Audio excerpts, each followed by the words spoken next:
If you clicked on this video, then your auto styling shop is probably stuck. And whether it's at 3K per month or 100K per month doesn't really matter.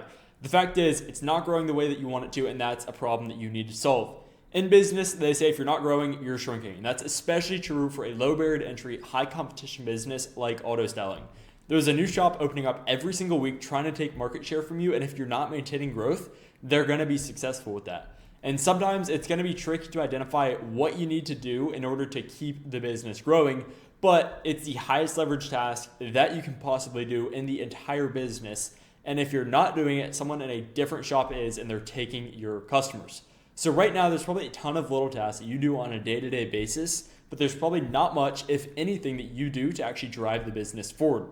So in the next few minutes, I'm going to break down the best ways to identify the bottleneck of your business. What we've seen it typically is for most shops after working with over 100 different shops across the country and starting our own, and then also how to actually solve the bottleneck, because at the end of the day, there's no point in knowing the bottleneck if you can't fix it. So one thing that I want to touch on really quickly before I hop in is that at the end of the day, your business is going to grow until it hits the bottleneck. And a lot of times that means what you're worst at. So if you want to keep things growing, keep the ball rolling, you can't always work on what you're best at. You need to focus your attention, your energy to things that currently you're not that good at. And that's a lot harder than focusing on continuing to get better at something you're already proficient at, but it's going to drive the business forward. The number one way to look at things to actually identify the bottleneck is by asking yourself a few key questions. The first one is, if this one thing were true, would all of my other problems be solved? Usually in a business, there's one or two key things that if were true, all of the other ancillary or smaller problems would be solved if that one big thing were solved at the time. And then of course, you would grow until the next constraint, have another big bottleneck that you need to solve. You're never gonna have a problem for your business, but typically there's 1 to 2 main issues that if solved would temporarily solve everything for you. So figure out if you can find that one thing and work all you can on it. The second question to ask is, if I could only work on this business for 10 to 20 hours per week, what would I work on? And this is a really important one because you're probably working a lot right now. Like most job owners I talk to are doing a lot of hours, but the problem is they're not working on the right things. The second question is, if I could only work on this business for 10 to 20 hours per week, what would I work on? And this is a super important question for finding the high leverage tasks in your business. At the end of the day, how hard you work doesn't matter as much as what you work on.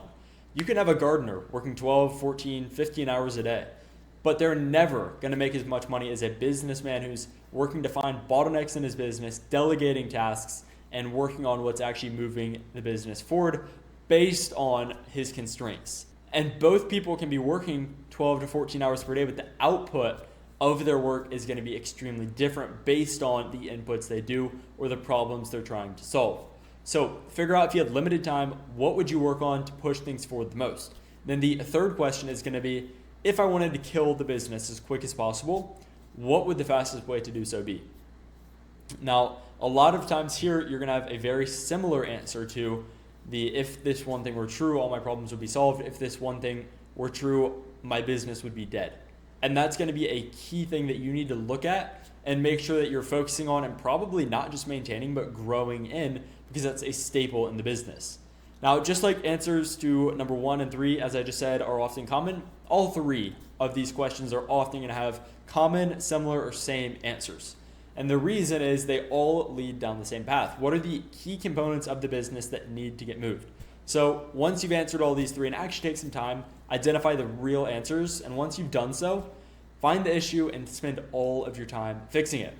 Now, as I said at the start of this video, there's one problem that I see keeping most auto styling shops stuck at certain revenue levels. And that problem is quality leads. If your biggest problem is not being able to get enough customers in, finding a way to consistently find quality leads would fix all your problems. It wouldn't matter how good you were at sales or how often you posted on social media. It wouldn't matter how much you had to pay your employees, to an extent, if you had enough quality leads willing to pay you money. Now, this is not always going to be the issue. There are another couple common issues, such as finding good employees, finding a good shop, customer lifetime value, etc. But in this video, I'm going to go over how you can actually solve the problem of quality leads, and that's going to give you insight on the frameworks that you can use to solve any problem that comes up, because at the end of the day, there's a 3-step framework that we use that can be used to actionably solve most problems, if not all problems, in your business. So the first thing we need to do is identify the root problem. So there's a reason why we're not getting enough quality leads.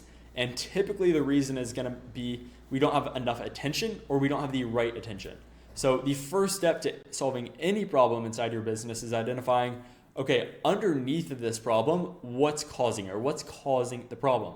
Then you can see, okay, now that we've got the root problem, what areas do we need to build up to actually fix the root problem? And what solutions can we implement to fix that problem? So with getting attention and getting leads, you can do so many different things, but you need to determine out of those what's going to be the best use of time. You could do Facebook ads, you could do Google ads, you could reach out to dealers, you could put flyers out. At the end of the day, there's infinite options. You need to find the ones that are going to make the most sense for you and your business and stick to those.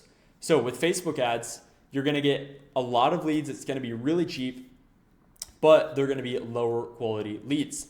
With Google ads, it's going to take you longer to optimize things. It's going to be more expensive, but you're going to get much higher quality leads. And at the end of the day, both of them are typically going to have a similar return on ad spend, but there's going to be more time investment going into Facebook. So you need to look and see, based on where you're at right now, what's going to make the most sense for you.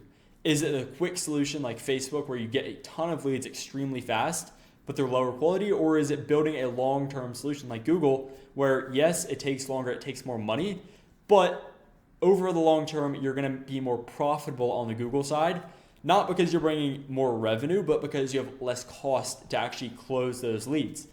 Typically, just to give you a perspective, what we're seeing in terms of close percent on Facebook ads is 5 to 15% versus Google ads, we're seeing 25 to 40%. So again, both are good. Both can solve your lead problem, but you need to look at the pros, the cons, and the cost to everything to determine what's the best for you. And that same 3-step framework, finding the root problem, finding what you need to do or what potential solutions you have that would fix that root problem, and then assessing, okay, based on these solutions, what's going to make the most sense will work for fixing any problem in the business. Now, if you think that your problem is related to getting enough customers, but you're not sure if it's a leads issue, if it's a sales issue, etc., and you want to book a one-on-one call with me to take a deep dive into your business for completely free and just go over exactly what the big issue is, what you need to spend time solving, there's going to be a link in the description. Book a call. We can identify the problem and get you on the right path to actually fixing that and continuing to push things forward. So book that now, subscribe, like, and I will talk to you in the next one.